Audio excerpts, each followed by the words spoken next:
오늘 성경 말씀은 누가복음 17장 20절에서 21절입니다. 예수님은 30살에 공생애를 시작하셨습니다. 유대 사회에서는 30이 되어야 비로소 랍비, 즉 선생으로서 가르칠 수 있는 사회적 권위를 부여했습니다. 예수님이 공생애를 시작하며 처음 선포하신 메시지가 바로 하나님 나라였습니다. 예수님은 공생애 기간 중에 하나님 나라인 천국에 대해 자주 말씀하셨습니다. 마태복음 13장을 보면 예수님은 하나님 나라를 씨를 뿌리는 자, 겨자씨, 누룩, 밭에 감춰진 보화, 좋은 진주와 같은 비유로 가르치셨습니다.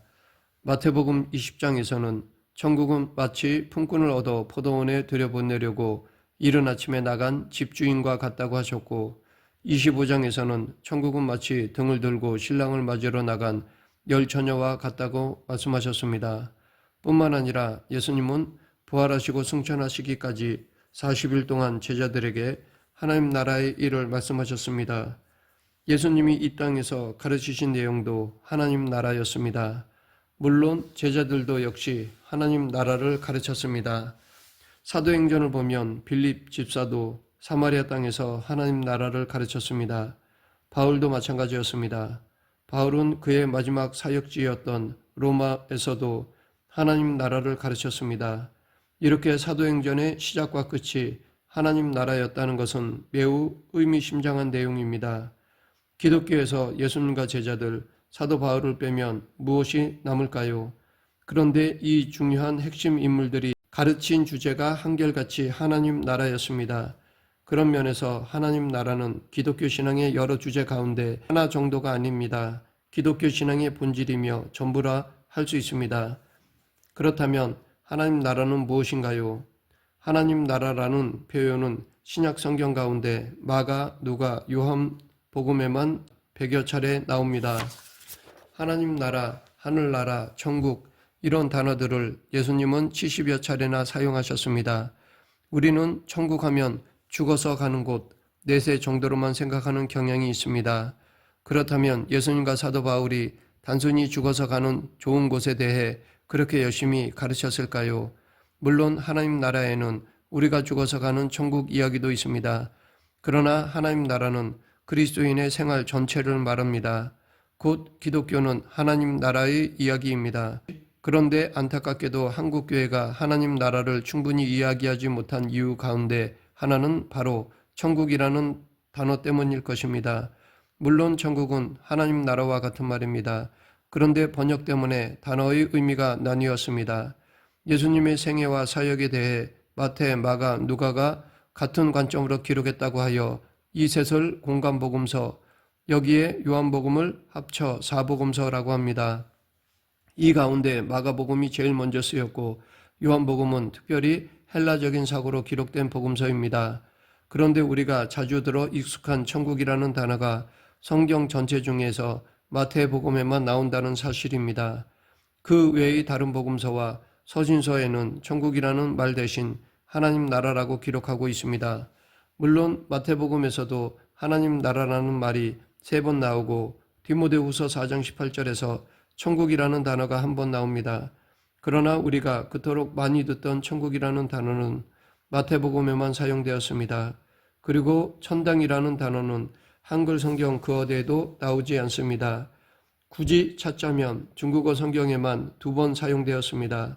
그럼 왜 마태복음만 천국이라는 단어를 사용했을까요? 마태복음은 유대인인 마태가 썼습니다.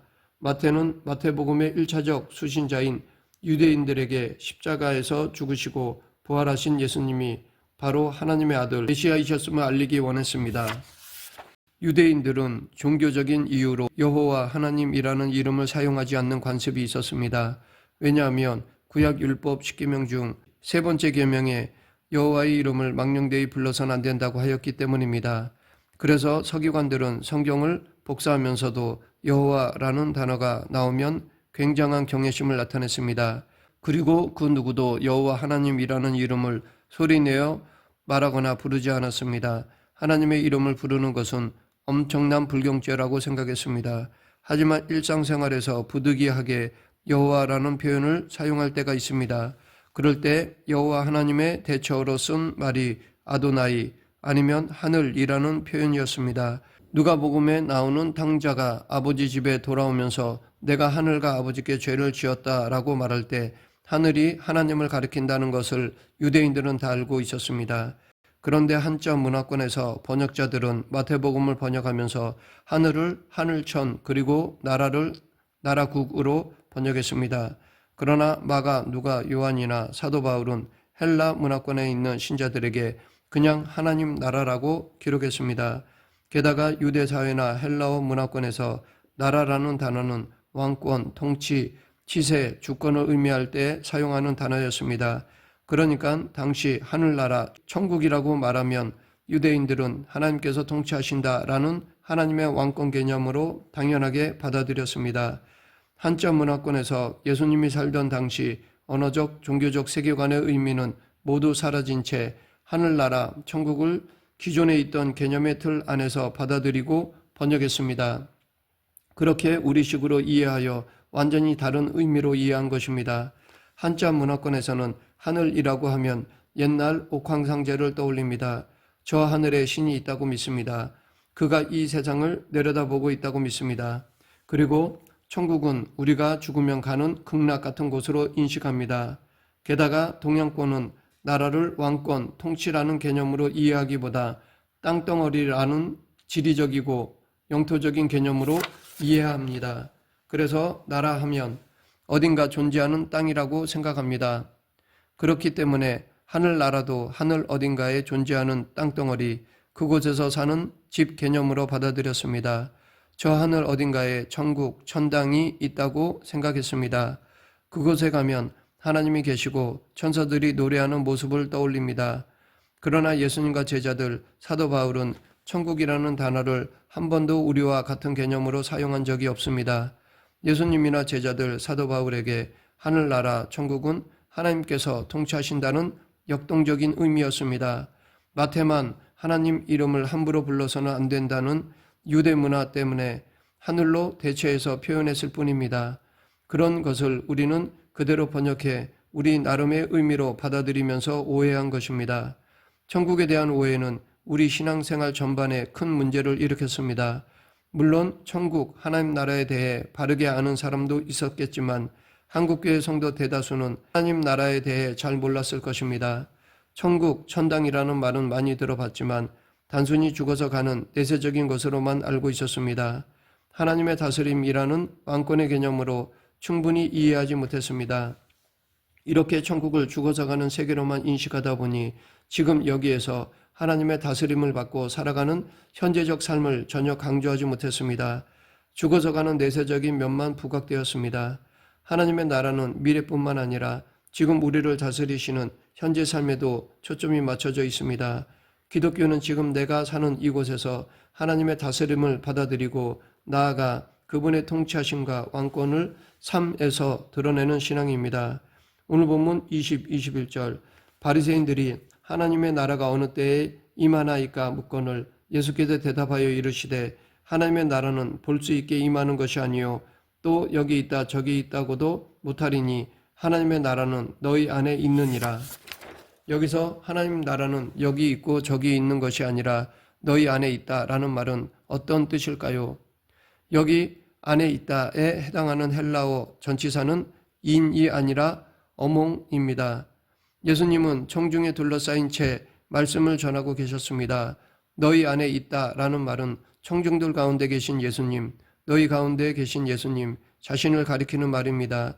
예수님의 통치가 청중 가운데 임하고 있는 것이 바로 하나님 나라입니다. 한국 성경을 보면 너희 안이라고 하니까 내 마음에 하나님 나라, 천국이 있다고 흔히 생각합니다. 물론 틀리다고 할 수는 없지만 천국을 단순히 우리 마음속에 있는 개념으로만 받아들이면 불교가 말하는 해탈이나 극락과 다를 바가 없습니다. 이것은 전혀 기독교적인 개념이 아닙니다. 그러나 나를 다스리시는 예수님이 내 안에 계시고 하나님의 왕권이 내 인격에 실현되고 있다면 내 안에 하나님 나라가 있는 것입니다. 예수님이 나의 마음을 지배하고 통치하지 않는다면, 내가 그분의 다스림에 순종하지 않는다면 우리 마음은 하나님 나라가 될 수 없습니다. 우리는 천국을 죽어서 가는 좋은 곳, 눈물이나 아픔이 없는 파라다이스로 생각했기 때문에 죽어야만 상관이 있었습니다. 하지만 천국을 그분의 통치권으로 받아들인다면 그분의 통치가 미치는 곳이 하나님 나라입니다. 내가 지금 서 있는 가정, 일터, 삶의 모든 곳에서 예수님의 왕권에 순종한다면 거기가 하나님 나라입니다. 즉 우리가 이미 하나님 나라에 살고 있는 것입니다. 성경이 말하는 성, 속의 개념은 하나님과의 관계에서 나누어지는 개념입니다. 예배당은 거룩하고 직장은 세속적인 것이 아닙니다. 주일은 거룩한 날이고 월요일부터 토요일은 세속적인 날이 아닙니다. 교회에서 하는 일은 거룩하고 가정과 일터에서 하는 일은 세속적인 것이 아닙니다. 그분의 통치하심에 순종할 때 그 모든 것은 거룩하고 그분의 다스림에 순종하지 않는 모든 것은 다 세속적입니다. 하나님 나라는 나와 내 가정과 내 교회, 내 민족을 뛰어넘어 열방 가운데에 임하시는 하나님의 왕권입니다. 그러므로 나와 내 가정, 내 교회, 내 민족만 생각하고 우리만 복받기 원하는 것은 이기적인 신앙입니다. 그리고 더 나아가 세상의 잘못된 인간 사회와 조직 구조, 체계, 그리고 자연 환경까지 하나님의 회복하심과 온전케 하심이 나타나도록 우리의 삶을 헌신하는 것이 하나님 나라의 백성의 모습입니다. 그래서 기독교는 교회, 예배당 건물이나 어떤 제도나 형식에 갇혀 있거나 매여 있을 수 없습니다. 물론 우리가 죽어서 가는 천국은 분명히 존재하지만 성경은 구체적인 장소와 형태를 이야기하지 않고 있습니다. 태양을 중심으로 수성, 금성, 지구, 화성, 목성, 토성, 천왕성, 해왕성이 돌고 있는 은하계가 있습니다. 천문학자들은 이 은하계뿐 아니라 또 다른 은하계의 행성이 10억 23층 개가 넘게 있다고 합니다. 이 어마어마한 천체에 헤아릴 수 없을 많은 행성이 떠다닙니다. 그런데 그중 하나의 지구, 광활한 우주에 비하면 먼지만한 이 조그만한 땅덩어리에 있는 인간들이 생각하기를 우주 그 어딘가에 하나님께서 멋진 집을 지어놓고 거기 들어가 계실 것으로 생각합니다. 이것이 우리가 가진 개념입니다. 우리는 이 광활한 우주를 만드신 하나님의 크심을 알지 못하니까 자꾸 어딘가에 예수님이 승천하신 곳이 있고 하나님이 머무르시는 곳이 있다고 생각합니다. 하나님 나라는 10억의 23승으로 제한되는 장소적 개념이 아닙니다. 하나님의 주권과 통치가 미치는 곳입니다. 하나님의 다스림을 받고 살아가는 삶을 신앙생활이라고 말합니다. 또한 예수님을 믿겠습니다 라는 의미는 바로 예수님의 다스림에 순종하며 따르겠다는 뜻입니다. 그러하기에 그런 사람을 우리는 그리스도인이라고 부릅니다. 그럼 죄란 무엇인가요? 우리는 성경이 말하는 죄 또한 오해하고 있습니다. 기독교를 세상의 윤리, 도덕적인 잣대로 여겨 자꾸 그런 의미로 죄를 생각하는 경향이 있습니다. 그러나 기독교가 말하는 죄는 하나님과의 관계성에서 비롯됩니다. 하나님을 하나님으로 여기지 않고 자신의 육체와 마음이 원하는 대로 살아가는 것, 마음에 하나님을 두기를 싫어하고 빛보다 어둠을 더 사랑하는 것이 기독교에서 말하는 죄입니다. 그분의 다스림 앞에 승복하지 않고 살아가는 삶, 불순종이 곧 죄입니다. 하나님의 다스림에 순복하지 않고 내 뜻대로 내가 주인이 되어 내 인생을 착하게, 성실하게, 멋지게 성공을 추구하며 살아가는 것도 죄입니다. 이처럼 기독교는 독선적입니다. 하나님께서 정말 살아계시고 하나님만이 참 신이고 창조주이며 절대적 선이라고 한다면 그분의 다스림 앞에 무릎을 꿇지 않는 모든 것이 악이고 그분의 통치하심 앞에 순종하는 모든 것이 선입니다. 그리고 성경은 단순히 자기 연민이나 자기 반성을 회개라고 하지 않습니다. 우리가 가진 죄의식과 죄책감이 단지 잘못 행한 행위 때문이라고 생각하고 하나님과의 바른 관계로 발전하지 않는다면 기독교가 말하는 진정한 하나님의 용서를 경험할 수 없습니다. 하나님의 통치는 순종하지 않고 내가 나의 주인 노릇하는 것이 죄라는 개념이 들어와야 비로소 내가 하나님 앞에서 죄를 지었다는 것이 무엇을 의미하는지 알 수 있습니다. 그런 죄인된 나를 용서할 수 있는 유일한 길이 십자가의 사랑이라는 것도 이해할 수 있습니다. 거듭났다라는 말은 주인이 바뀌어 다시 태어났다는 말입니다. 내가 주인이 아니라 새로운 주인, 새로운 왕 대신 예수님을 모시고 사는 새로운 피조물이 되었다는 것입니다. 그렇다면 구원을 받았다라는 것은 무슨 말인가요? 하나님을 하나님으로 여기지 않고 하나님을 떠나 죄 가운데 살던 우리가 영원한 심판과 형벌과 저주가 있는 죄로부터 벗어나 하나님의 통치 아래로 옮겨졌다는 말입니다. 즉 하나님과 새로운 관계를 맺게 된 것, 이것이 구원받았다라는 말입니다. 구원받은 자는 그분의 통치가 내 안에 이루어지는 일을 기쁘게 여기며 그분께 순종합니다.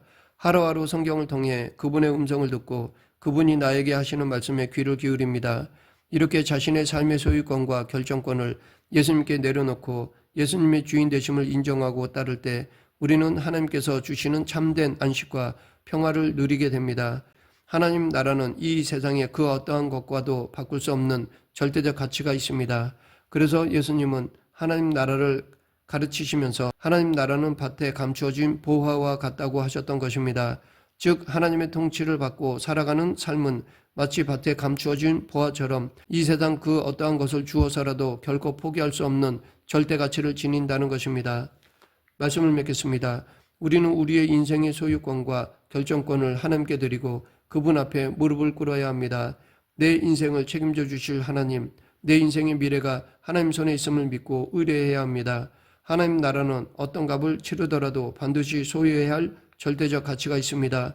이 절대적 가치인 하나님 나라의 백성으로 살아가는 저와 여러분이 되길 간절히 축원합니다. 기도하겠습니다. 사랑과 은혜가 풍성하신 하나님 아버지, 저 천국을 소망하며 이 땅에서도 천국 백성으로 살아가는 성도가 되게 하여 주시옵소서. 예수님 이름으로 기도드립니다. 아멘.